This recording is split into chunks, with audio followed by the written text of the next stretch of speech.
Now, the Qatar Airlines decision is going to be one that is, well, they should have reversed it by now, but it's going to result in a Senate inquiry. You know that right now. Put simply, Albo and the Labor Party is too close to Qantas. Why? Because Qantas provides them a whole collection of political cover on issues like the potential changes to the Constitution.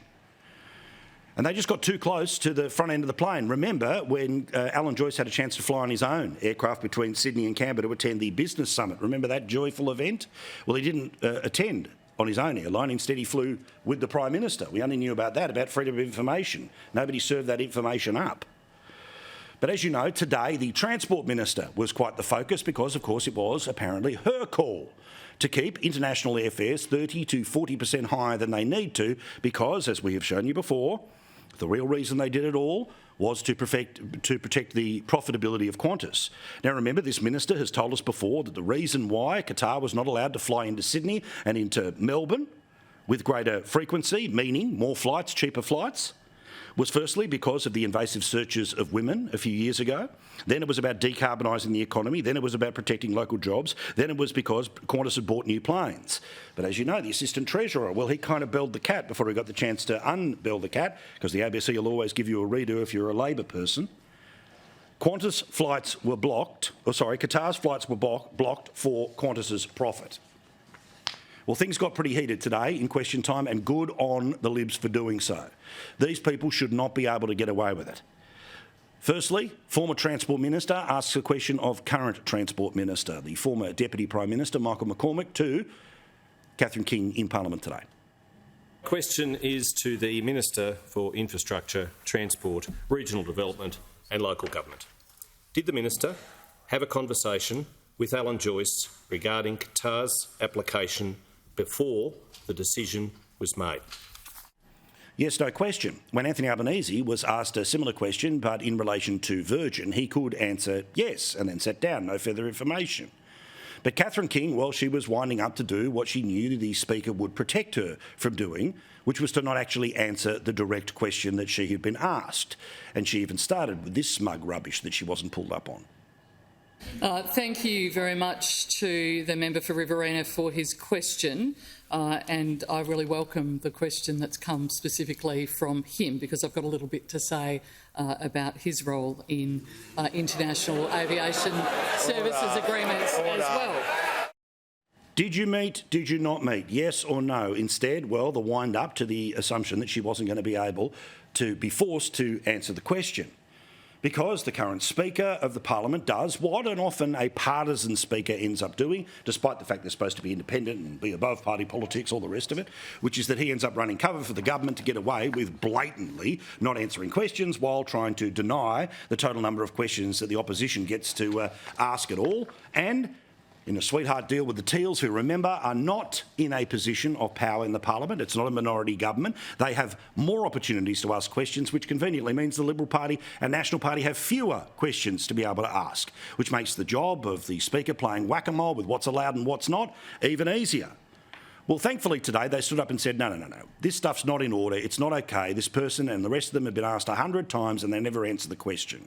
Andrew Hastie led the charge today. The theme of this question time has been very clear indeed, and it's that the Minister is running a protection racket for Qantas, and she is making it a lot harder for Australian consumers who are paying more for their flights.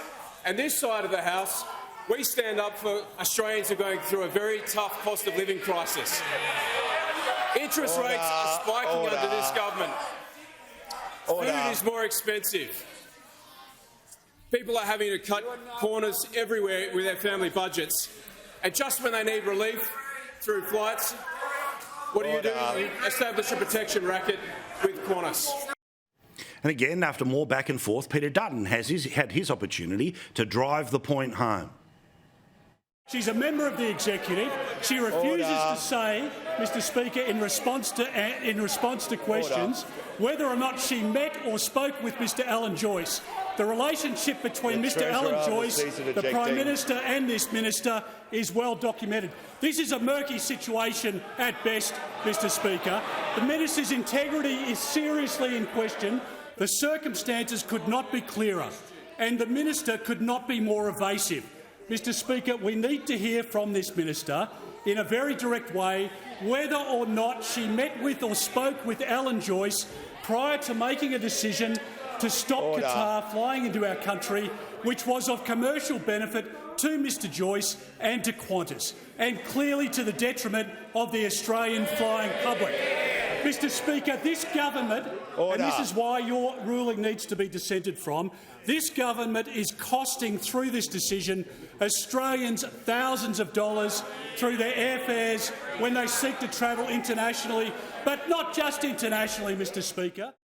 Now, of course, Labor has the numbers to kill these things off, as of course they did, which meant that Tony Burke, the leader of business in the House, the leader of the House, well, he didn't engage at all with the question that she didn't answer or the point that they were making. Instead, he was playing process, which meant press gallery wrote down process, process, process.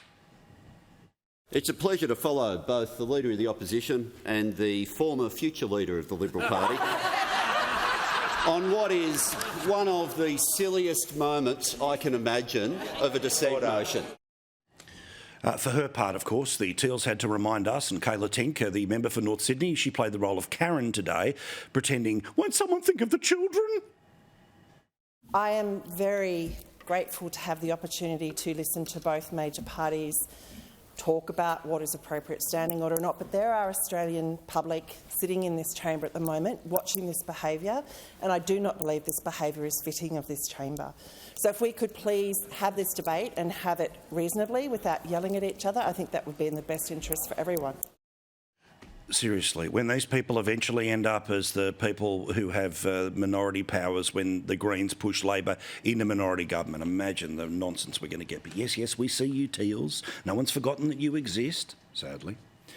Meantime, remember the Prime Minister told us that Australia has the most competitive skies in the world. He banged that out before he jumped on the private jet to go and suck up to other Asian nations around the country, Channel 9 believing that that was a more important story than the recession that their viewers are currently living. Again, their news judgment, not ours.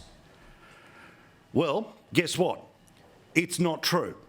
Because, according to the bloke who used to be the former Qantas chief economist, Dr Tony Webber, again in the Financial Review today, there's a pile of evidence to suggest that Mr Albanese's statement needs a little bit more work, and I'm being kind.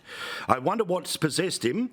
When the words came out of his mouth, he must have known that this was a big statement, and he said it with great passion. Now, I, of course, can translate what the good doctor has had to say. The Prime Minister was lying.